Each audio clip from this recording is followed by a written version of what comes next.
माफ कीजिएगा, मैं लौटूंगी आपके पास। इस वक्त हमारे साथ पूर्व सेना अध्यक्ष जनरल विक्रम सिंह जी भी, और उनसे हम बातचीत करेंगे, वो हमारे साथ जुड़ चुके हैं।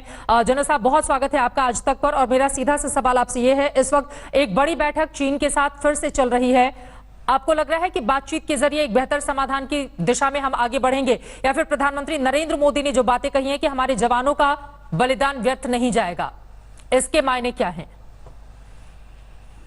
एक बहुत ही मजबूत स्टेटमेंट आया है प्रधानमंत्री जी के द्वारा, और ये बहुत अच्छा है देश के मोराल के लिए, इंडियन आर्मी के मोराल के लिए, मिलिट्री के मोराल के लिए। जी सर। और साथ ही साथ जो उन्होंने श्रद्धांजलि अर्पित की है, 2 मिनट की साइलेंस ऑब्जर्व की है, ये बहुत ही एक बेहतरीन एक उनका ये मैं कहूँगा एक जेस्चर था, और मैं उन्हें इसके लिए सैल्यूट करता हूँ।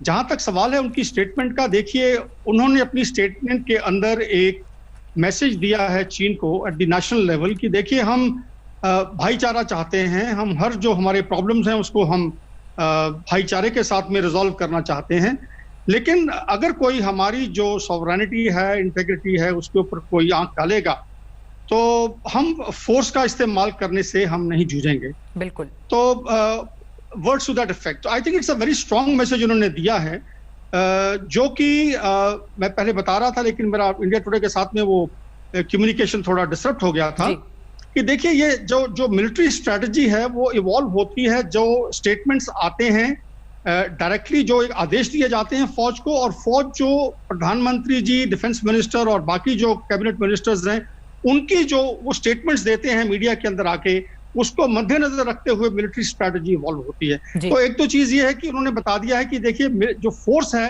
ये एक ऑप्शन है। इसका मतलब ये है कि चाहे वो नीचे टेक्टिकल लेवल पे है, चाहे वो ऑपरेशनल लेवल पे है, चाहे वो हाईएस्ट लेवल के ऊपर है, अभी ऑप्शंस ओपन हैं। लेकिन आपको मैं इतना बता दूं कि उनके जो उनका बयान था उसमें यह भी एक संदेश था इन अ वेरी सटल मैनर कि देखिए हमारे दरवाजे खुले हैं डिप्लोमेसी के साथ में, अगर आप इसे रिजॉल्व करना चाहते हैं तो कोई प्रॉब्लम नहीं है। इन अदर वर्ड्स, फोर्स का इस्तेमाल जो है वो as an instrument of last resort किया जाएगा। अभी जो कार्रवाई नीचे ग्राउंड के ऊपर हो रही है, जहां तक इंफॉर्मेशन आ रही है, हमने भी उनके 43 जो 43 उनके हमने पीएलए के जवान मारे हैं जी। तो यकीनन जो हमारे जवानों ने जो मुंह तोड़ जवाब दिया है बहुत ही आले दर्जे का है। बहुत अफसोस है कि हमारे बहुत बड़ी खबर सर आ रही है, बीच में आपको रोकते हुए, भारत और चीन के विदेश मंत्रियों के बीच फोन पर बातचीत हुई है। भारत और चीन के विदेश मंत्रियों के बीच, यानी कि यहां से हिंदुस्तान की ओर से एस जयशंकर और चीन के विदेश मंत्रियों के बीच आपस में बातचीत हुई है। जनरल विक्रम सिंह, बातचीत के जरिए भी मामले को हम सुलझाना चाहते हैं, और प्रधानमंत्री ने भी कहा है कि देखिए डिफरेंसेस को हम डिस्प्यूट पे तब्दील नहीं करना चाहते, लेकिन अगर कोई उकसाएगा तो उसका माकूल जवाब देने में भी हिंदुस्तान पूरी तरह से सक्षम है। देखिए अभी ये मैंने जैसे पहले बताया, ये दरवाजे खुले रहेंगे, जहां तक डिप्लोमेटिक चैनल्स ऑफ कम्युनिकेशंस हैं ये चलते रहेंगे, साथ ही साथ मिलिट्री के चलते रहेंगे। जैसे आज मीटिंग चल रही थी 2 मेजर जनरल्स के बीच में, तो ये मिलिट्री लेवल्स के ऊपर, डिप्लोमेटिक लेवल्स के ऊपर ये कार्रवाई चलती रहेगी।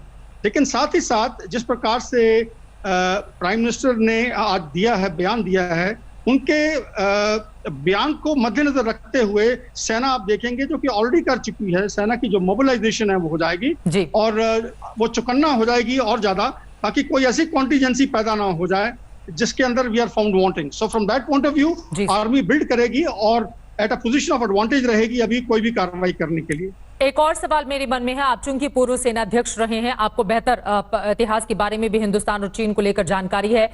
अगर तनाव का वक्त हो, जब हमारे 20 सैनिकों की शहादत हो और वहां से 40 से ज्यादा सैनिक मारे गए हों, एक ऐसे वक्त में जब विदेश मंत्रियों के बीच आपस में बातचीत होती है, तो किस तरह से आगे की राह को तय करने की दिशा में अपने कदम आगे बढ़ाए जाते हैं, क्योंकि दोनों देशों के बीच इस वक्त तनाव का माहौल है। देखिए बेसिक फंडामेंटल प्रिंसिपल जो स्ट्रेटेजी का जिंदगी में होता है वो है hope for the best but cater for the worst, simple as that. I think इस स्टेटमेंट के अंदर मैंने आपके सवाल का जवाब दे दिया है कि क्योंकि अभी जो हमारे एक्सटर्नल अफेयर्स मिनिस्टर हैं वो बातचीत कर रहे हैं, तो एक होप है, लेकिन होप मैंने हमेशा बोला है स्ट्रेटजी नहीं होती है। तो while we are hoping for resolution through dialogue, हमें तैयारी करनी है वर्स्ट कॉन्टीजेंसी के लिए जी। कि अगर ये एस्केलेट करता है तो हम अपनी मजबूत जमीन के ऊपर हों मुंह तोड़ जवाब देने के लिए। जनरल सिंह, चूंकि इतिहास की पन्नों को भी खंगाल के देखने की जरूरत होती है, 1962 में जिस तरह से हमें मात मिली थी, 1962 के हिंदुस्तान में और 2020 के हिंदुस्तान में चीन को लेकर अगर मैं अंतर करूं, किस तरह का फासला, फर्क देखते हैं आप, और हमारी तैयारी कितनी है अगर युद्ध जैसे हालात आगे आने वाले वक्त में बनते हैं तो? अभी बहुत अंतर है। देखिए, हमारी जो आर्मी है ये 62 लड़ाई के बाद में ये बहुत ही एक अकाउंटेबल, एक रिस्पॉन्सिव, एक बड़ी potent element of national power बन चुकी है। और ये पूरी दुनिया के अंदर इसकी सराहना लोग करते हैं। जैसे मैं यूनाइटेड नेशंस में रहा हूं 3 मिशंस के अंदर, जितने SRSG होते हैं, senior representative of the secretary general, वो इंडियन आर्मी के कंटिजेंट्स की हमेशा वो रिक्वेस्ट करते रहते हैं हिंदुस्तान को, क्योंकि वो जानते हैं हमारी सेना कैसी है। दूसरी बात ऐसे है कि देखिए, जो कम्बैट पार्क की जब हम बात करते हैं ना, तो आमतौर पे लोग करते हैं कि ठीक है, उनके पास में इतने जहाज हैं, हमारे पास इतने जहाज हैं, उनके पास इतने टैंक हैं, हमारे पास इतने टैंक हैं। बिल्कुल। देखिए, सबसे जो अहमियत वाला जो एक पहलू है, मैं कहूंगा एक अंग है कम्बैट पार्क का, वो है सिपाही जवान, और दूसरा है लीडरशिप। ये दोनों आले दर्जे के हैं इंडियन आर्मी और इंडियन मिलिट्री के अंदर। और इसका कारण ये है, मैं आपको पहले कह चुका हूं कि जंगे मैदान के अंदर जो प्रॉक्सी वॉर चल रहा है J&K के अंदर, हमारे जितने जवान हैं वो सब बैटल हार्डन्ड हैं आज। और ये एक हमारा फोर्स मल्टीप्लिकेशन का एक एंगल है, हमारे पास ये एक असेट है। और चीन को पता है इसके बारे में। देखिए, वियतनाम के बाद में वहां भी हारे थे, इनको मुंह तोड़ जवाब मिला था। इनकी सेना ने कोई जंग नहीं देखी है, इनका कंस्क्रिप्शन चलता है, इनके जो लीडरशिप है बहुत ही कमजोर लेवल की है, तो मुंह तोड़ जवाब तो उनको मिलेगा। तो ये सिर्फ टैंक या टैंक से, हाँ, लेकिन सिर्फ इतना बोलना चाहूंगा कि हमें थोड़ा अभी आंखें अपनी खोल के रखनी है। हमें देखना है कि क्योंकि इनका स्ट्रेटेजिक पार्टनरशिप है पाकिस्तान के साथ में, पाकिस्तान कोई ऐसी सिचुएशन क्रिएट ना करे, ऐसी कोई जगह के ऊपर, हमारा जो सियाचिन है, लाइन ऑफ कंट्रोल है, और कई इलाके हैं, उसके अंदर हमें थोड़ा चौकन्ना रहना पड़ेगा। साथ साथ नॉन किनेटिक अरीना जो है, जिसके अंदर साइबर वॉरफेयर आ जाता है, जिसके अंदर नॉन एट्रीब्यूशन रहता है कि जो भी कार्रवाई करता है वो पता नहीं चलता है। जैसे आपने देखा वो स्टक्सनेट का जो अटैक हुआ था ईरानियन जो उनकी न्यूक्लियर फैसिलिटी के ऊपर, वो आज तक किसी को पता नहीं चला किसने किया। कुछ लोग कहते हैं अमेरिका ने किया, कुछ कहते हैं कि इजराइल ने किया, उसका पूरा पता नहीं अभी तक। तो नॉन एट्रीब्यूशन के कारण cyber warfare non kinetic operations के अंदर खास अहमियत रखता है। उसके अंदर हमें थोड़ा अपना गौर करना पड़ेगा, और हमारे जो प्रोटेक्टिव मेजर्स हैं उन्हें हमने थोड़ा मजबूत करना पड़ेगा। और जब चीन जैसा धोखेबाज पड़ोसी हो तो बहुत ज्यादा जरूरी होता है कि वो तमाम एहतियात हम जरूर अपनाएं, बातचीत भी जारी रहे और दूसरी तरफ हमारी तैयारी भी पूरी रहे। लेकिन जब चीन की ओर से एक तरफ बातचीत की जाती है और दूसरी तरफ से ये कहा जाता है कि गलवान हमारा है, ऐसे में हिंदुस्तान क्या करे? देखिए, मैं तो सिर्फ इतना कहूंगा कि ये उनकी जो नेशनल स्ट्रेटजी रही है, ये उसका एक बड़ा इंपॉर्टेंट मूल सिद्धांत है डिसेप्शन। और एक उनके एक स्ट्रेटजिस्ट हुए हैं जिनकी वो art of war soon Tzu ने लिखी हुई है, उसके अंदर डिसेप्शन के बारे में बहुत लिखते हैं। अगर आप पढ़ें उसको, उस किताब को मैंने काफी डिटेल में उसको पढ़ा हुआ है, आर्ट ऑफ वॉर। उसके अंदर डिसेप्शन जो है वो एक खास उनका पहलू है जिसका वो इस्तेमाल करते हैं अपनी नेशनल स्ट्रेटजी और also in their military strategy. So हमें वो अपना जरा ध्यान रखना है कि हमें ये सरप्राइज ना कर सकें अगली बार, और हम इन्हें मुंह तोड़ जवाब दे सकें। इस वक्त मेरे साथ मेरे सहयोगी राहुल कंवल भी जुड़ चुके हैं, वो आपसे जनरल सिंह कुछ सवाल पूछना चाहते हैं। राहुल, इस वक्त आज तक के पास एक्सक्लूसिव वो सैटेलाइट तस्वीरें मौजूद हैं जिनमें चीन की सेना ने किस तरीके से गलवान घाटी में मिलिट्री बिल्डअप किया है वो साफ नजर आता है। और हमारे साथ हैं भारतीय सेना के पूर्व थल अध्यक्ष और साथ ही साथ मिलिट्री स्ट्रेटजी को बहुत बेहतरी से समझने वाले जनरल बिक्रम सिंह। जनरल सिंह, मैं आपको और अपने दर्शकों को ये तस्वीरें दिखाना चाहता हूं जिस पर साफ नजर आता है कि चाइना ने किस इंटेंसिटी का मिलिट्री बिल्डअप किया है। ये है गलवान घाटी, आपको अपने कैमरे पे साफ नजर आ रही है किस तरीके से चाइना ने कम से कम यहाँ पे 200 स्ट्रक्चर, हमने बैठ के गिने 200 स्ट्रक्चर, जिसमें कुछ हट्स हैं, कुछ टेंट्स हैं, कुछ व्हीकल्स हैं, कुछ गाड़ियां हैं और साथ ही साथ कुछ एम्यूनिशन डिपो हैं। ये एक बिल्डअप है और उसके आगे अगर आप नदी के किनारे किनारे आते रहते तो एक और बिल्डअप आपको नजर आता है। तो गलवान घाटी में लाइन ऑफ एक्चुअल कंट्रोल के बेहद नजदीक 2 बड़े मिलिट्री बिल्डअप चीन की तरफ से नजर आते हैं। जो लड़ाई हुई भारत और चीन की सेना के बीच में, वो इस वजह से हुई कि चाइना ने प्रॉमिस किया था कि वो PP-14 पेट्रोल पॉइंट 14 से पीछे जाएगा, जबकि चाइना पीछे नहीं गया। और जब कर्नल बाबू वहां पे पहुंचे और देखा कि 2 चाइना के टेंट अभी भी लगे हुए हैं, उसको लेकर बातचीत शुरू हुई, जो बहुत जल्दी वायलेंस में बदल गई और फिर 20 भारत के जवानों की उसमें शहादत उनको प्राप्त हुई। तो जनरल विक्रम सिंह, मैं आपसे जानना चाहता हूं, ये सैटेलाइट तस्वीरें आपने देखी हैं, चाइनीज आर्मी का एक बड़ा बिल्डअप इसमें नजर आ रहा है। आप इसको जब मिलिट्री पर्सपेक्टिव से देखते हैं, किस तरह का बिल्डअप आपको ये नजर आता है? जिस तरह से इस वक्त चाइनीज आर्मी यहां पे डिप्लॉयड है, आप इसको मिलिटरीली कैसे स्टडी करते हैं जनरल सिंह? राहुल, ऐसे है कि ये दर्शाता है कि China means business, very simple. जो इस इलाके में वो इतनी ये तादाद में आए हैं, ये एक नॉर्मल फेज नहीं है। इसके अंदर ये तकरीबन आपके सवेरे जो आप मेंशन कर रहे थे, आपके जो एक कुलीग हैं कि तकरीबन 200 गाड़ियां वहां पे हैं। आपकी जो सैटेलाइट इमेजरी है उसके अंदर उन्होंने स्टडी किया है। 200 गाड़ियां अगर हम चलते हैं इस प्रमाइस के ऊपर कि एक बटालियन को तकरीबन 50 से 60 गाड़ियां चाहिए होती हैं, तो तकरीबन एक ब्रिगेड मैं समझूंगा उस इलाके में है। और साथ ही साथ कल एक मैसेज भी आया था जिसके अंदर मैंने सुना था कि हमारे लोगों ने वहां देखा है, उनके ब्रिगेड कमांडर वहां थे, जो सीनियर कर्नल होते हैं उस रैंक के, इक्विवेलेंट टू आवर ब्रिगेडियर। तो अगर ये हुआ है तो यकीनन ये किसी मुद्दे से आए हैं और वहां से हिलेंगे नहीं, सीधी सी बात है। क्योंकि आपने कई दफा वॉर गेम्स किए हैं, आपने स्टडी करने की कोशिश की है कि चीनी सेना के दिमाग में क्या चल रहा है। मैं आपको दिखाता हूं, कुल मिला के 3 जगह पर इस वक्त ये है ईस्टर्न लद्दाख का नक्शा, जिसमें ये है पेंगोंग लेक का इलाका जहां पर बीच में फिंगर 4 पे चाइनीज आर्मी आ गई है। ये है गोगरा पोस्ट का इलाका जिसको हॉट स्प्रिंग्स कहते हैं, जहां पे पुलिस का एक मेमोरियल भी है, और ये है गलवान फ्लैश पॉइंट। तो इन 3 पॉइंट्स पर चाइनीज आर्मी का बड़ा बिल्डअप है। इन 3 जो जगह चुनी गई है, जिस तरह का बिल्डअप है, उसको देख के चाइनीज मिलिट्री के दिमाग के बारे में आपको क्या समझ में आ रहा है, क्या तस्वीर बन रही है आपके जहन में? हाँ, देखिए राहुल, मैं ज्यादा इसके अंदर नहीं जाना चाहूंगा, क्योंकि कोई ऐसी चीज विली निली निकल नहीं जानी चाहिए जो प्लान्स हमारे टैक्टिकल और ऑपरेशनल कमांडर बना रहे हैं उसको थोड़ा खराब, उसके लिए मतलब I would say it militates against those plans.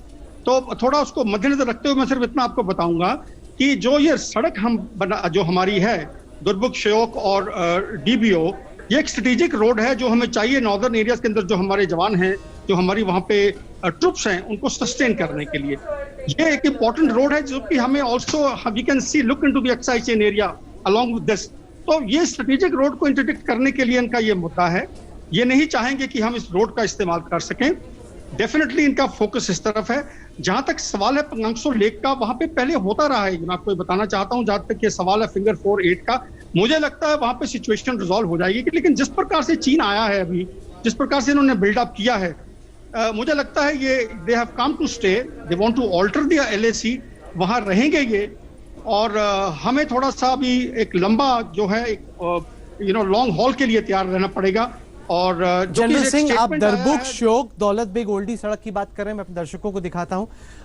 Ladakh की राजधानी है ले, वहां से निकलते हुए हेमिस मॉनेस्ट्री के पार जाते हुए चांगला पास को क्रॉस करते हुए दरबुक का गांव आता है। वहां से शुरू होती है ये बेहद अहम सड़क जिसको DSDBO सड़क कहा जाता है। 323 किलोमीटर लंबी ये सड़क है और काफी हद तक ये जो सड़क है, जिसको आप इस काली लाइन में देख सकते हैं, वो ये जो लाल लकीर है जिसको कि लाइन ऑफ एक्चुअल कंट्रोल कहते हैं, उसके पैरेलल चलती है। तो हमने जब से ये सड़क बनाई है तब से ले के इलाके से भारत के लिए बहुत आसान हो गया है दौलत बेग ओल्डी में रीइंफोर्समेंट्स भेजना, ट्रूप्स भेजना, असला बारूद हथियार भेजना, सैनिकों को डिप्लॉय करना। दौलत बेग ओल्डी बहुत अहम है क्योंकि ये अक्साई चीन का वो इलाका है जो अभी भी भारत के कंट्रोल में है और उसके ठीक सामने है काराकोरम पास जिसकी स्ट्रेटेजिक बहुत अहमियत है। आपको मालूम है कि काफी हद तक जो अक्साई चीन का इलाका है वो इस वक्त चीन के अवैध कब्जे में है। तो ये वो इलाका है अक्साई चीन का जो अभी भी भारत के कंट्रोल में है और उसी रास्ते पर पड़ता है ये वाला flash point, Galwan flash point, जहां पर चाइनीज आर्मी आके खड़ी हो गई है। अब ऐसे में सवाल यह है कि अगर चाइनीज आर्मी पहाड़ों पे चढ़ जाती है, वो सड़क को देखती है और वहां पे हमला कर सकती है, ये कोई सड़क हमने एक साल में, एक महीने में तो बनाई नहीं। 2 दशक से जनरल सिंह ये सड़क बन रही थी। जब 2 दशक में चीन ने कभी ऑब्जेक्ट नहीं किया, ये सड़क बहुत हद तक भारत की सरजमीन पर ही है। ऐसा नहीं है कि LAC के किनारे किनारे हमने सड़क बनाई है। जहां पे फ्लैश पॉइंट है वहां से लेकर सड़क तक का रास्ता 8 किलोमीटर का है। ऐसे में आखिरकार चीन को अब क्या ऑब्जेक्शन हो रही है? पहले क्यों नहीं कभी कंप्लेन किया? वही मैं कह रहा था, देखिए एक स्ट्रेटेजिक मैसेजिंग थी कि देखिए हम अभी भी हमारे में ताकत है, हम LAC के ऊपर आके तो LAC को यूनिलैटरली ऑर्डर कर सकते हैं, स्टेटस को बदली कर सकते हैं, और उन्होंने ये दर्शाया है। लेकिन मैं कहूंगा कि देखिए राहुल, जो कल कार्रवाई हुई है, अगर उसे हम देखते हैं सिर्फ टेक्निकल लेवल के ऊपर आइसोलेट करके, तो मैं इतना कहना चाहूंगा कि जो हमारे जवानों का जो एक कॉन्डक्ट रहा है, उनका जो एक्शन रहा है, वो बहुत आले दर्जे का रहा है। ठीक है, हमने 20 जवान खोए हैं, एक ऑफिसर 20 जवान खोए हैं, मैं उनको सलामी पेश करता हूं। लेकिन देखिए वो लड़े भी टाइगर्स की तरह हैं, शेरों की तरह, और 43 कैजुअलिटीज की हैं चीन के अंदर। तो अगर आप देखते हैं डबल कैजुअलिटीज अगर की हैं, तो टेक्टिकल लेवल के ऊपर जो है हमारी एसेंडेंसी है। सिर्फ मैं इतना कहना चाहूंगा कि जो इंपॉर्टेंट एरियाज हैं, मैं वो मेंशन नहीं करना चाहूंगा बिकॉज ऑफ सिक्योरिटी रीजंस। सिर्फ इतना कहूंगा कि manoeuvre is very important. Manoeuvre doesn't mean कि सिर्फ ये मैकेनाइज्ड फोर्सेस मनूवर करती हैं। मनूवर का डेफिनेशन है ऑक्यूपाइंग एक ऐसी पोजीशन को जहां से हमें मिलिट्री एडवांटेज मिलता है, यह मनूवर का तात्पर्य है। तो we have to get into positions of advantage along the LAC, ताकि हमारे पास में इनिशिएटिव रहे।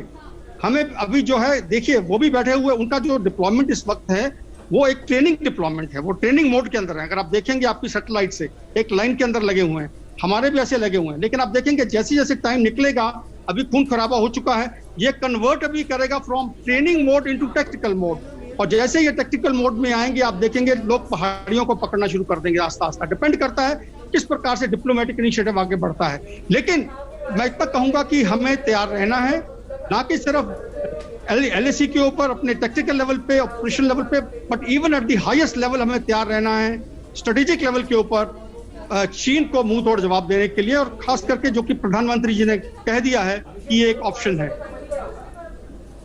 जो प्रधानमंत्री ने कहा, इस तरह का बयान इससे पहले हमने किसी भी भारतीय प्रधानमंत्री से पब्लिकली नहीं सुना है। टैक्टिकल लेवल पर हिंदुस्तानी सेना का, टैक्टिकल लेवल मतलब जमीनी लेवल पर रिस्पांस रहा है। लेकिन जैसे हमने उरी के बाद, पठानकोट के बाद देखा, प्रधानमंत्री ने कहा कि हम इसका जवाब देंगे और भारतीय सेना ने जवाब दिया। ठीक उसी तरह का ऐलान नरेंद्र मोदी ने कर दिया है। फर्क यह है कि वहां पर पाकिस्तान है जो कि हमसे बहुत कमजोर है, चीन है जो कम से कम हमारे बराबर का है।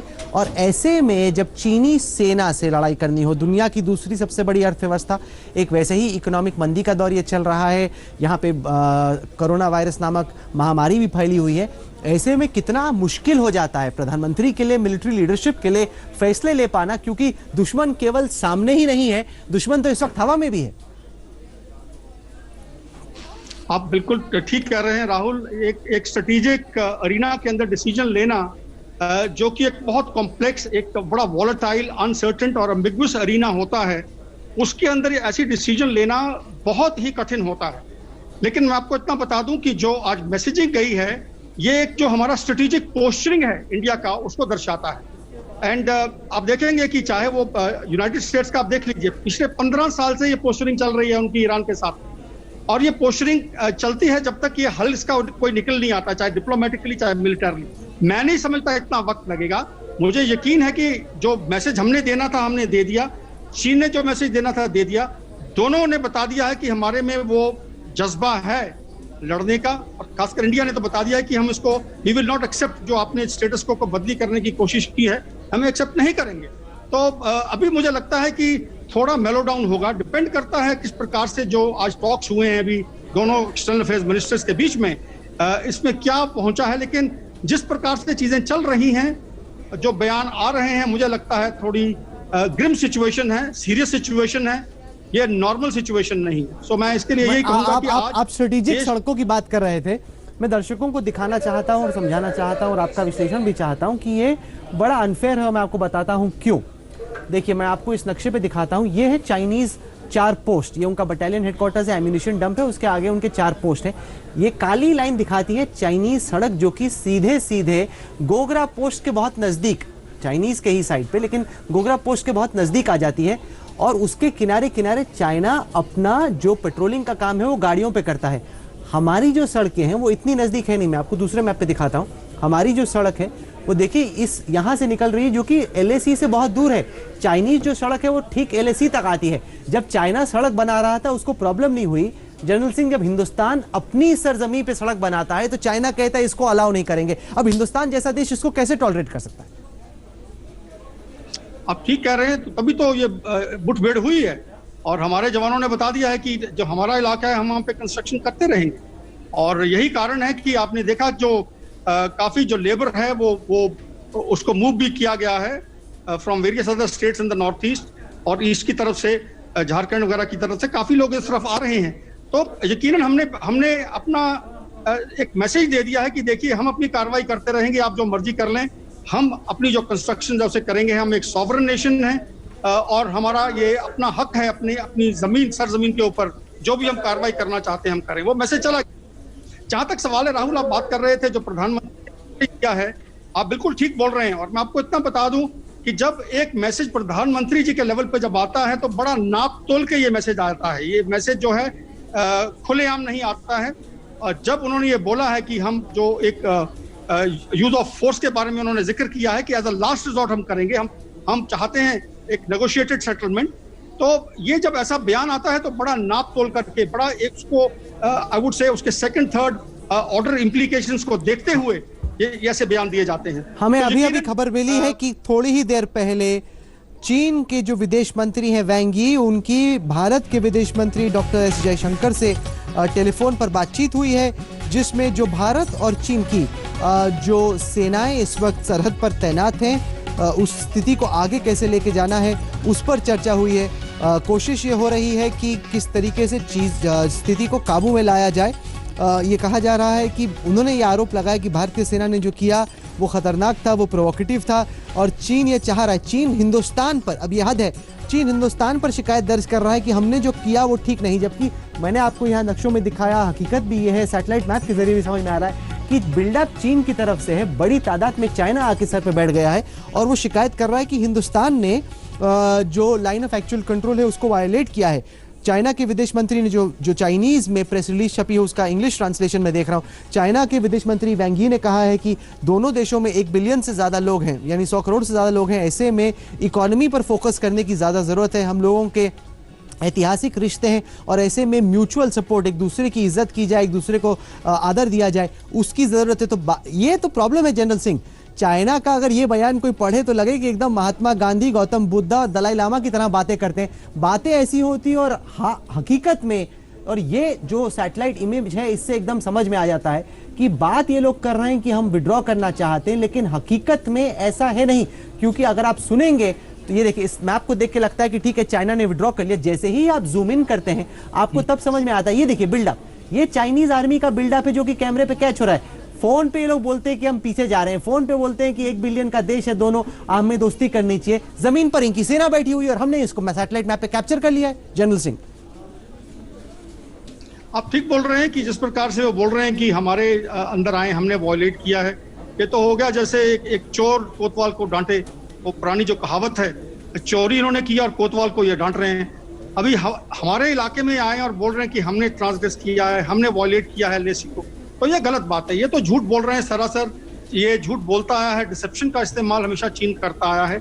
और आपने देखा होगा कि हालांकि बयान जो इनके आ रहे थे, चाहे वो उनके वो एम्बेसी से आ रहे हैं, चाहे बीजिंग से आ रहे थे, वो बड़े एक दोस्ताना के रूप पे एक फ्रेंडली नजरिए से आ रहे थे।